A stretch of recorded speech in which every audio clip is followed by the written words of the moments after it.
Hello, this is Victor. I'm here with a new weekly painting, and this time I'm going to explain how I do the dirty metal of this ogre.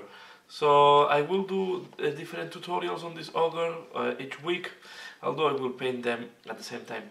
So now I will explain how I do dirty metal, how I do metal that looks dirty but not very rusted. So I don't want really to look rusted. I look for a dirty. I will go for first. I will start with a medium tone of the metal, something that is not too bright and not too dark, because I want to show to pop up the dirtiness. And so we are going to use iron breaker. Okay.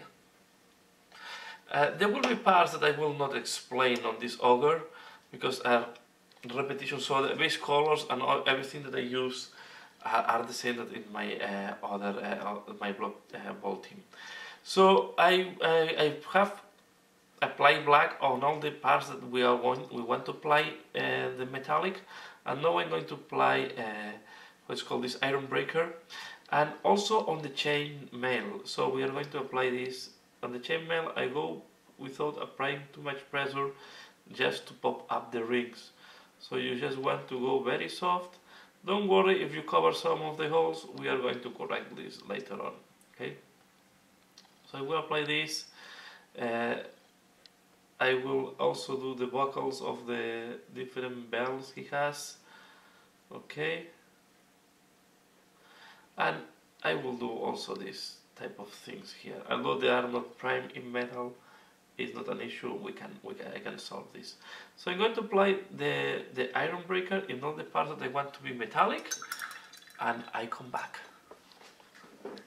So once we have applied the iron breaker, now I'm going to apply Nun oil. So we are going to do two washes. The first is going to be Nun oil. We will wait until this device, and then we are going to do another wash. Okay, so let me show this. But it's really to do. It's important on that you have done the chainmail. The chainmail you really want to. This is what will help you to pop up again the holes on the chainmail and keep all the texture. As I said, I did not do the dry brush. I prefer to do. I paint with very soft paint. And here also you want to, on the flat surfaces like this, you want to avoid that this is pulling. I will use the air shade later on for the pulling, but this will give you a very nice metallic finishing. So if you don't want to do deep metal, anyway I recommend to always do this wash with Nun oil or metallics. And yeah, it's up to you if you want to use the glossy one, but if you have a lot of recesses on the metallic and it's not flat, I will not recommend the glossy one, because it's where the gloss washer is accumulating. It will create too many bright points and it's not working well. It's not creating the right sensation. So I'm going to force the fist. You want to be here. I will be generous with the wash. I want it to look nice, and I will at the same time I will do the full fist. Okay.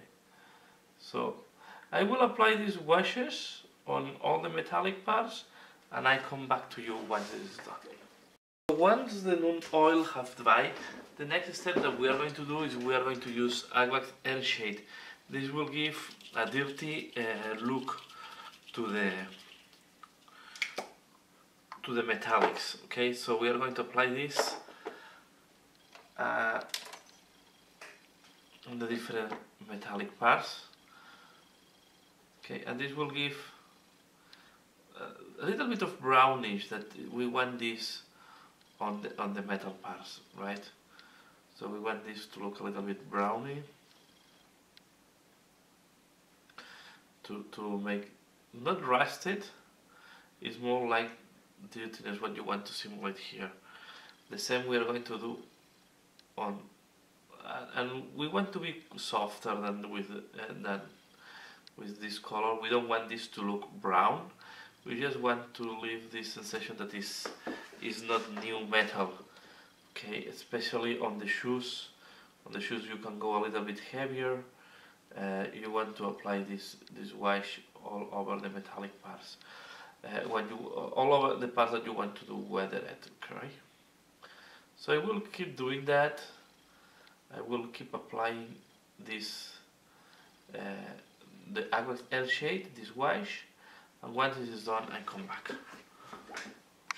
So after applying the washes, the metal have to look dull and quite have lost the brightness. So what we are going to do now, I'm going to use Skate Color Speed Metal, Skate Color 75 Speed Metal, and we are going to do the scratches and we are going to create some contrast now. So I will apply a little bit more here. We will use a fine brush, okay. And for example, here, what we can do here is, first I will, in the case, follow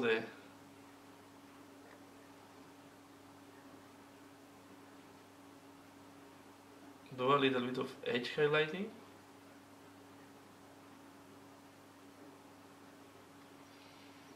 Okay.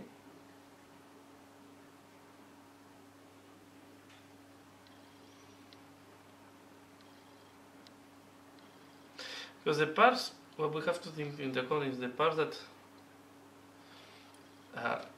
have more in contact or have more contact with other things have to be bright, because the metal there is more polished.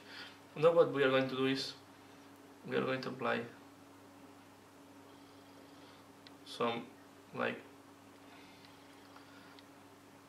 thin lines, and as we had made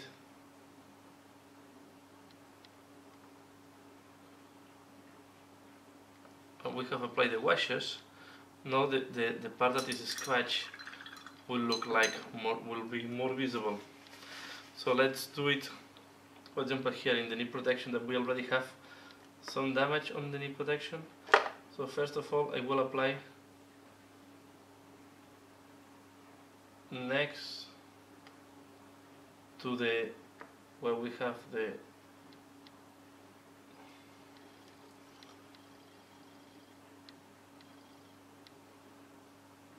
this is just next to where we have the damage on the knee protection. Okay, I will do the rivets.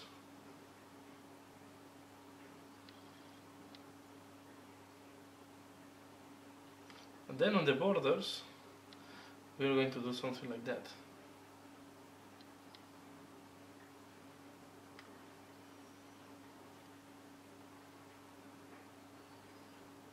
It's like making small lines, a little bit perpendicular or tiled, okay? And you try to be irregular, because the trick here is not to be, we have another rivet here, and then we're going to apply, and we can apply some more scratches. So when we apply this bright metal, sorry, on top of the metal that we have dull with the washes, they will pop up and they will look like scratches on the metal, right?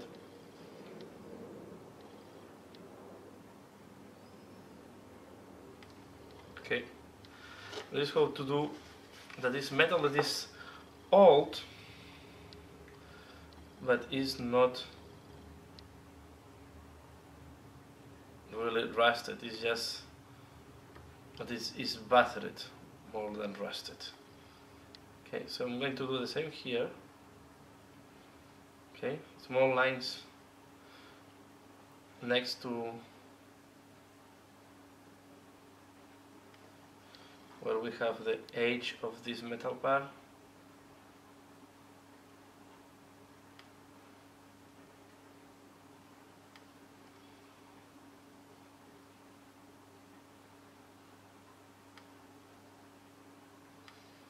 Okay.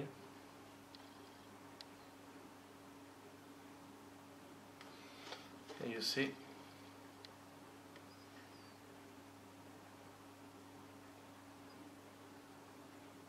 And adding these very bright parts is what makes, you can make someone bigger, and then you can make some bigger than others. So you don't need to be completely uniform. Then we are going to apply some scratches, right? And for here we have a denting on the armor, or damage. So we are going to exaggerate this one like that. Okay. So we can add, for example, some scratches like that, and add in the opposite direction. Okay.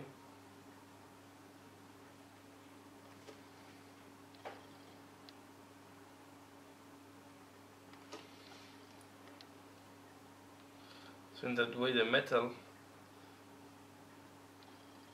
this is what is important to do the washes, because this will make really the damage and the bright points to pop up. And there on these spikes that we have on the shoulder pad, what I will suggest is that you apply a little bit of bright silver just on the extremes of the spikes.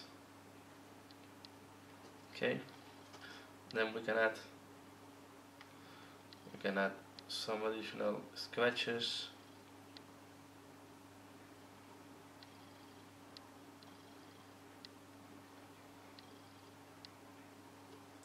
all over the place.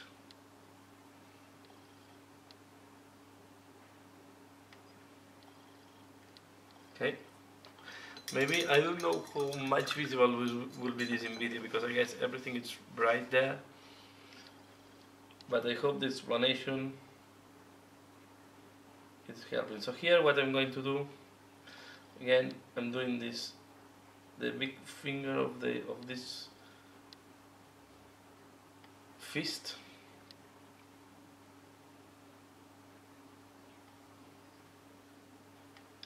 and again here on, I will do some scratches.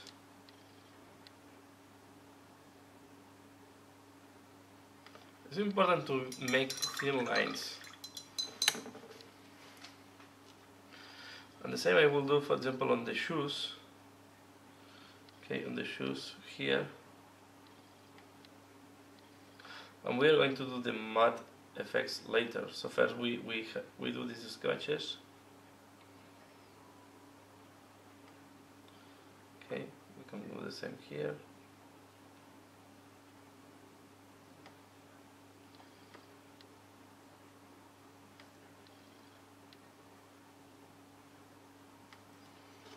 Okay.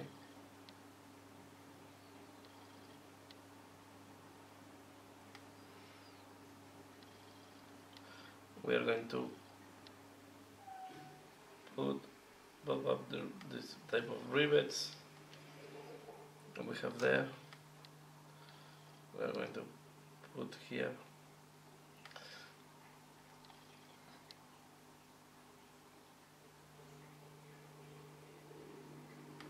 I will do the mat later. Here as well. Although most of this work that I'm doing here will be covered by the mat, it's better to do it now. So on the buckle I just put a little bit. This part have to be quite polished. Okay, and then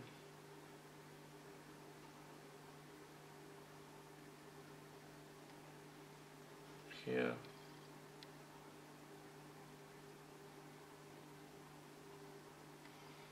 Here. Okay, I guess you more or less get the idea. On this thing here, we're going to highlight the frame. This knee protection is completely different than the other one. And then I'm going to scratch the middle part.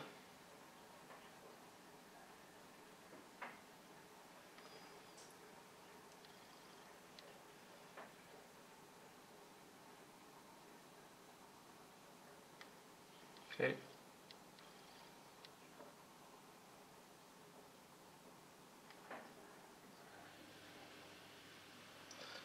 pop up the rivets. Okay. This buckle.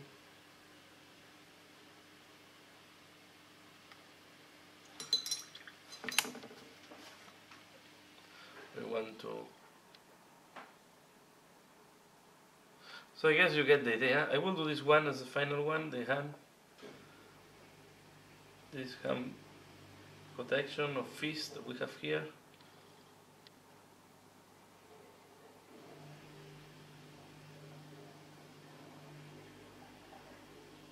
Okay, we do hit like that, and then here and do.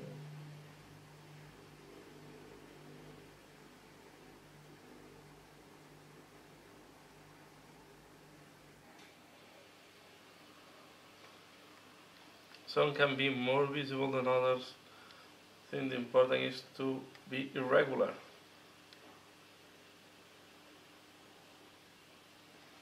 Okay, so here you have. So I will do the rest of the metallics and I come back.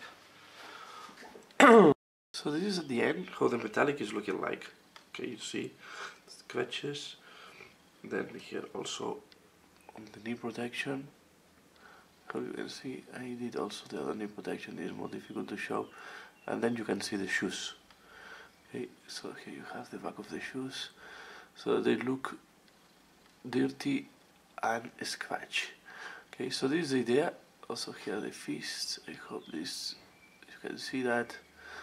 So depending how the light is impacting the miniature can be seen better, but you see there the idea. So this is how to do this metallic that is dirt and battered by using it. So that is what I wanted to do here. I hope you have found this tutorial interesting. Please leave in the comment below what do you think. If you have liked this tutorial, and keep tuned next week. I will explain how I do the chipping paint, how I do the chip paint on the shoulder pads. This is glossy, this is going to eliminate, but as you can see, I put the decals before doing the weathering because the decals have to be weathered together with the paint job. So next week I will explain how I do chipping paint on the armor plates. So that's all what I wanted to explain here. As usual, thanks a lot for watching and see you again later. Bye.